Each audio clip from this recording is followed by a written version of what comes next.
Baie welkom by Fokus. Ons hoop almal 'n bietjie uitspan het al lekker gerus. Skuif gerus nader vir vanaand se uitsending van Fokus.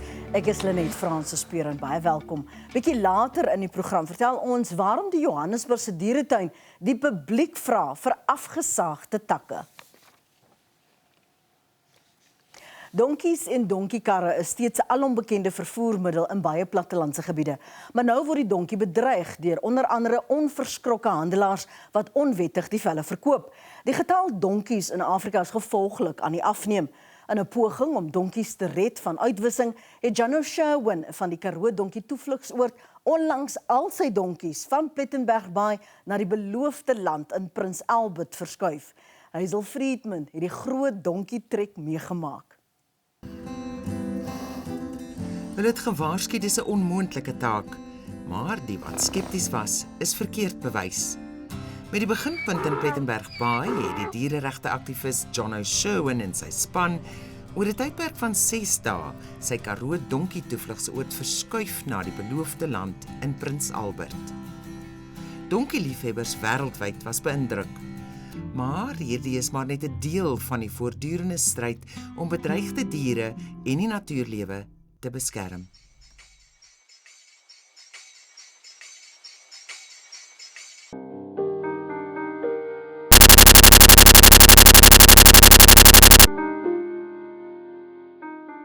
Op 9 November is die Fokusspan Plettenbergbaai toe om die eerste dag van hierdie buitengewone tog mee te maak. It was vital for us to find an alternative home and to find a legacy home so that we wouldn't have to be doing this again. In 2017 het Show 'n klein donkiereservaat in die Karoo op die been gebring. We started off in Prince Albert, which for me is just God's own country. And during the drought, and that's why we moved out to Plettenbergbaai, our borehole dried up. We were bringing water in with fire engines towards the end for the donkeys and horses just to have drinking water. So we relocated across here, but we are so excited to be moving back into Prince Albert, into the Prince Albert Valley. This time we're moving on to an irrigation farm with 40 hectares under irrigation, ample water, great lay-water, super exciting. It is beautiful, it's lovely and big, so there's lots of space for all our animals and nice shelters for them, so the facilities are also much better than what we've had here for them. We've had issues with the cold and the rain. It's not good for their feet or for their skin, so it's much better for the donkeys there. Die reis is met militêre presisie beplan. So yeah, logistically speaking, we had to get equine floats down from Johannesburg. So we have 2 huge floats that can load either 40 donkeys or 18 horses. Die vervoerkoste was baie duur. Close to R500,000, all in all. That in itself has been a massive challenge. But it needs to be done properly. They need to arrive safely. They are horribly abused on the back of carts. They work in the mines, work on the construction sites. And the donkeys we've rescued have had boiling oil thrown over them. They've had their ears cut off. They've been stabbed. We've taken donkeys off carts that are completely emaciated. And notwithstanding all of that, there's a huge drive on their skins to China. And this is really why I do what I do. Benewens die donkies het Show ook perde, koeie, ganse en eende gered, om maar net 'n paar lede van sy toenemende ark te noem. Die meeste van hulle is in 2017 in die Noord-Kaap van slagting gered. These are the donkeys we rescued from the main big auction in Hartswater, where 500 donkeys, we believe it was a deal to the Chinese, went south. They went up for auction, and it was me bidding against them with my Facebook supporters and the equine slaughterhouses. So yeah, we were able to rescue 236 that day. All the rest of them went to slaughter. We know that's a fact. We also rescued 36 horses that day because it was during the drought. 200 horses were up for slaughter that day as well. So we acquired all our animals by the kilo. Die vaardigheid en omgee van die dierehanteerders was duidelik sigbaar, asook die van die vervoerspan wat die trauma van die skuif probeer verminder het. Okay, I think we should get these 7 up. Get these 7, yeah, just close there. We would never advocate transporting animals in open trucks. We've never done that, not even our cows that we've rescued. We always transport them properly in proper transporters. We are the only verified equine sanctuary on the African continent. Die ander pels- en veremaats wat ook gered is, het angstig toegekyk terwyl die eerste vrag gelaai is. Oh, and get her feet up on there. Okay, are you ready? 1 second, guys.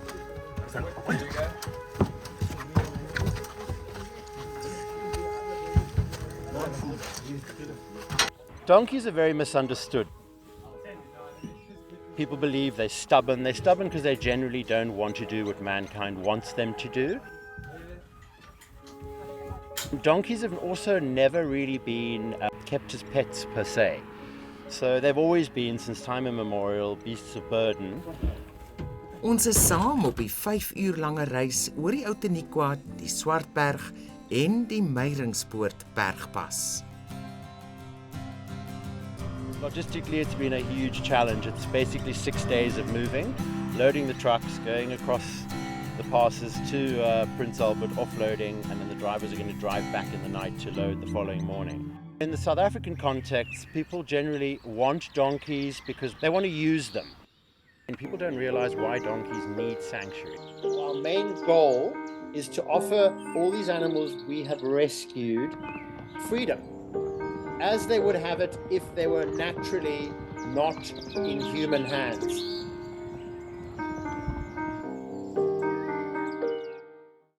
Net hierna vertel ons meer oor die donkies se nuwe tuiste. Dis waar die donkies nou vreedsaam sal kan voortbestaan. Bly by ons.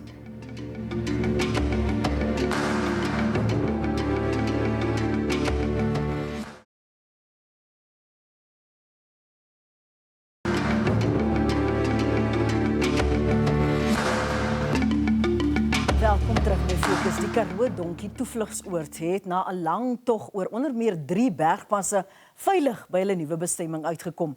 Hier is deel 2 van Hazel Friedman se verslag. Vir donkiejare was hierdie diere noodsaaklik vir plattelandse landbou, veral vir vroue wat die landelike ekonomie aan die gang hou. There is an adage in Ethiopia that a woman without a donkey is a donkey herself. She's having to carry the water from the well. She's having to, carry firewood, where before that her donkeys would be doing it for her. Maar hierdie werksesels het slagskape geword en in Suid-Afrika is hulle nou in groot aanvraag.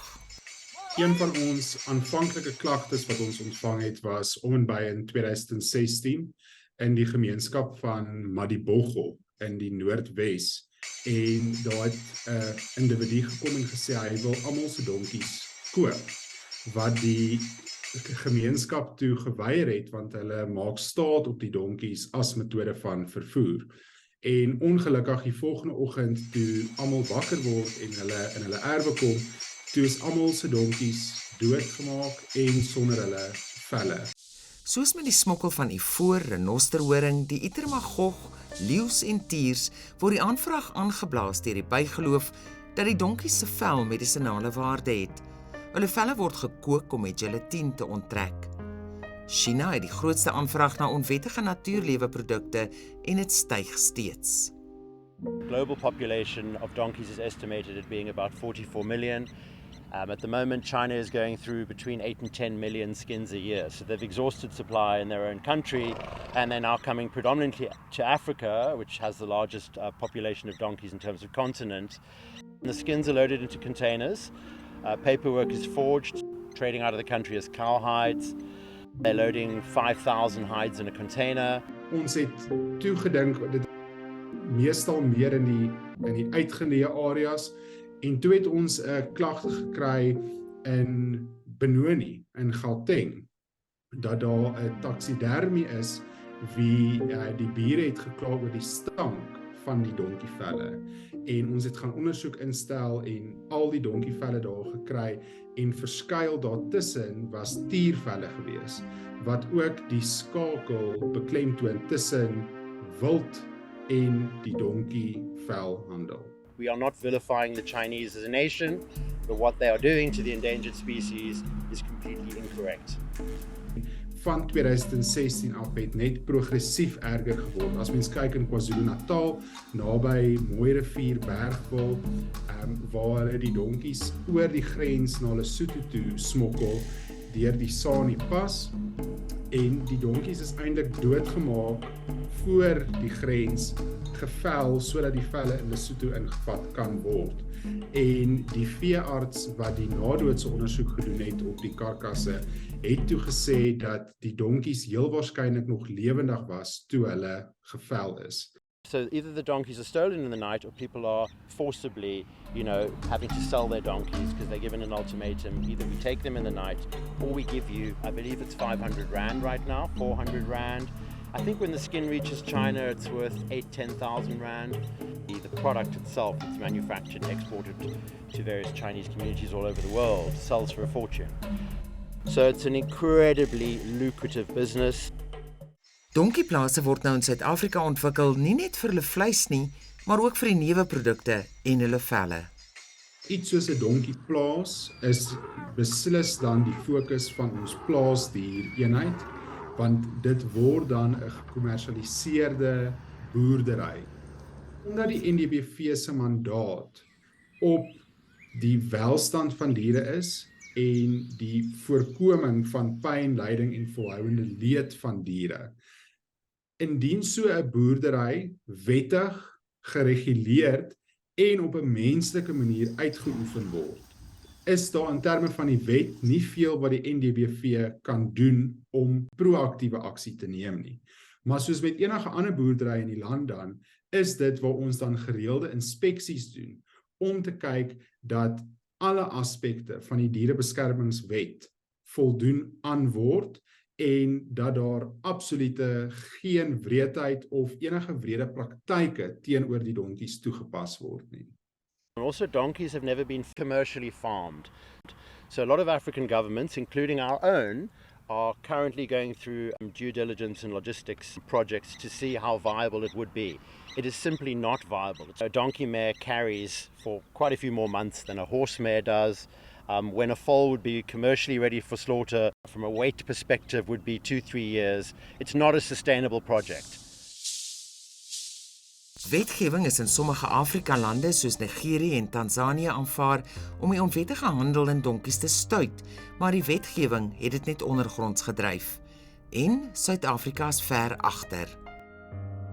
Our government has not yet seen it fit to ban the trade of donkey skins. It's just continuing to explode while it's still seemingly not illegal. Byvoorbeeld soos 'n itermago wat deur wetgewing streng gereguleer word dat jy eintlik absoluut niks met daai dier mag doen nie. In terme van donkies bestaan daar nie tans sulke wetgewing nie. En dit is hoekom dit vir ons belangrik is om dan op die wreedheid wat op die diere in terme van die slagting of in terme selfs van hoe die diere vervoer word te fokus en daarop dan te probeer agtervolg, juis as gevolg daarvan omdat daar nie eintlik wetgewing is wat dit dek nie.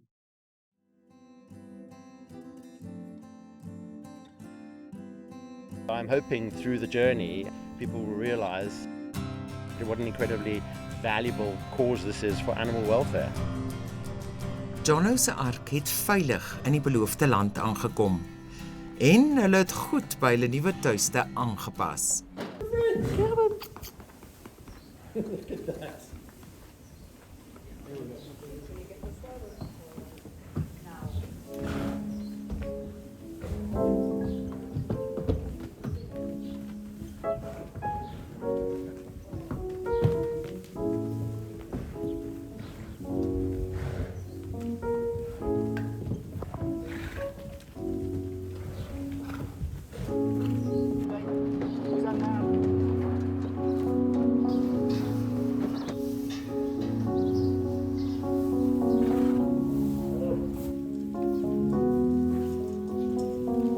I love the animals because the animals, they are more, they are more keen than the people because they don't complain and always they understand everything on the ground.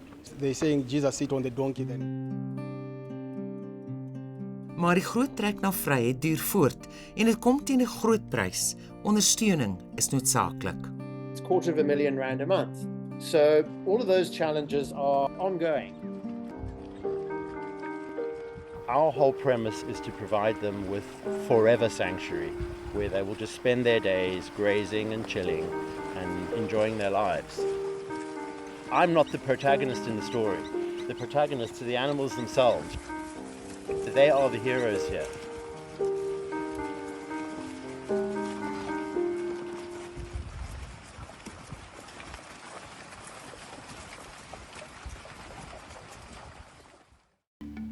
Nou sê ons, die donkie, die donkie. Bly geskakel net hierna besoek ons die Johannesburgse Dieretuin. Ons het gaan uitvind hoekom die dieretuin die publiek vra om vir hulle afgesaagde takke te bring. Bly by ons.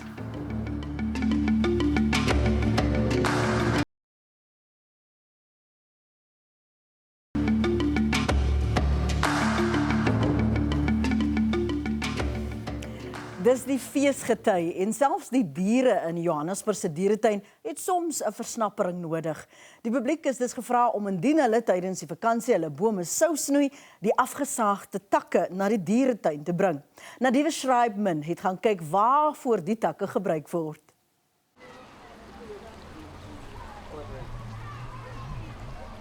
The herbivore gang is a group of, if I'm not mistaken, we are 12 individuals. So what we do, we coordinate among us that those people they send, I think they have my number, Richard, who is my curator, and Pete Malepa, who is my boss. They have, so people send information to the three of us. Then we sit down and say, okay, this is what we have. These are the people that we need to attend to and how to do it then. And you need to team the whole team.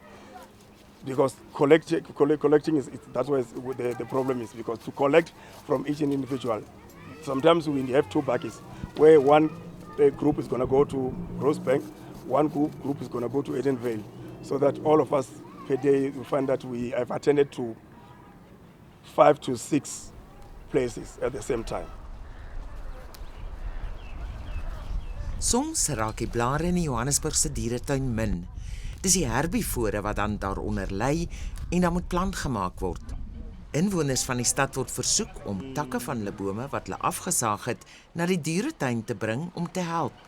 Daar's 'n lys beskikbaar van die soort bome wat nodig is. Maar watter deel maak die skenkings uit van die herbivore se daaglikse maaltye? We'll say that it looks mostly like a treat.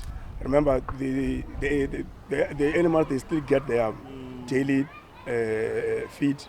Like they get 1 bag each in the morning of vegetables and pellets.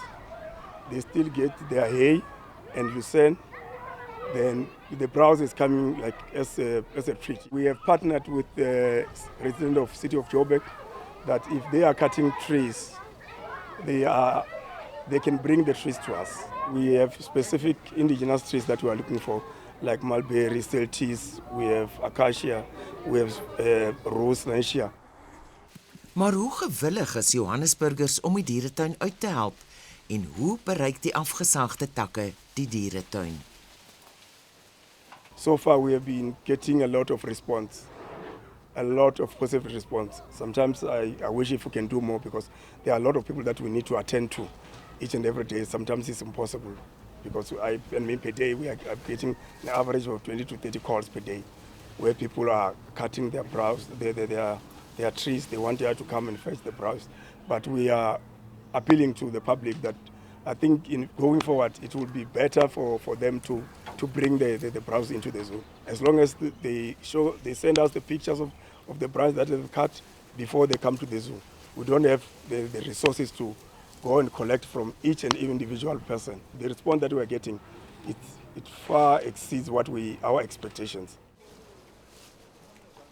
En die reuse van die dieretuin eet meer as net die blare van die bome. They are eating the leaves, but they do eat the bark too. What they do is that they strip the bark from the stem. Then they eat. If you can look behind me, you will see all these whitish stems. They come from from the branches that they have stripped. So they eat the leaves plus the bark.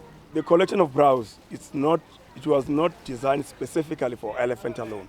There are certain species that we include, that are included in those in the planning, like your giraffe, your Cape Eland, African buffalo. You have the Angol cows, you have the Jersey cow. All those animals, they all eat browse. So we all try to divide. Although the elephants get more, we still try to give even the other species some of the browse, so that the elephant cannot take all of them at the same time. Hy sê die blare moet vars wees wanneer dit die diere bereik. Dit moet ook van eetbare bome wees. Most of the times we want them in 2 days. Within 2 days, they need to be delivered to the animals. Every time before they call us to come and fetch, if we are able to fetch, then they need to send us the proof that this is the type of branches that we have cut, so that we can identify whether this species is eatable or not. Maar hoekom het die dieretuin besluit om die publiek vir hulp te vra? Is daar nie genoeg bome in die dieretuin om blare te verskaf nie? We've seen that we were cutting almost everything around the zoo, so we will end up with the zoo which bare.